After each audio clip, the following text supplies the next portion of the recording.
మామూలుగా ఊర్లల్లో ప్రతి ఊర్లో ఒకరిద్దరు ఉంటారు. ఎవరి పెళ్లి జరుగుతుంది అనేది వాళ్ళకి సంబంధం లేదు. ఎవడు పెళ్లి జరిగినా కూడా వాళ్ళ భరతులకు వచ్చి వీళ్ళు డ్యాన్స్ చేస్తారు. ఇప్పుడు కాంగ్రెస్ వాళ్ళ పరిస్థితి కూడా అట్లనే ఉన్నది. ఎవరు ఉద్యోగాలు ఇచ్చినా అనేది సంబంధం లేదు. ఉద్యోగ నియామక పత్రం ఇస్తే చాలుగా నేనే ఇచ్చిన.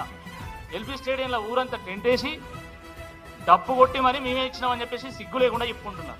మీకు నిజంగా నిజాయితీ ఉంటే, మీకు చిత్తశుద్ధి ఉంటే, మీరు రిలీజ్ చేసినటువంటి నియామక పత్రాలకు గాను వాటికి ఎప్పుడు నోటిఫికేషన్లు ఇచ్చిండ్రు, ఎప్పుడు పరీక్షలు నిర్వహించిండ్రు, ఎప్పుడు రిజల్ట్స్ ఇచ్చిండ్రు ఒకసారి బయట పెట్టండి. మీరు ఎందుకు పెడతలేరు?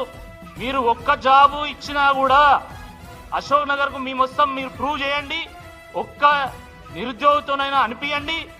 మేము రాజీనామా చేయడానికి సిద్ధంగా ఉన్నామని చెప్పేసి కేటీఆర్ గారు ఏదైతే సవాలు విసిరిందో, దమ్ముంటే ఆ సవాల్ని స్వీకరించాల్సిందే. ఈ సందర్భంగా నేను కాంగ్రెస్ పార్టీ నాయకులను కోరుతా ఉన్నాను. స్వయంగా కేటీఆర్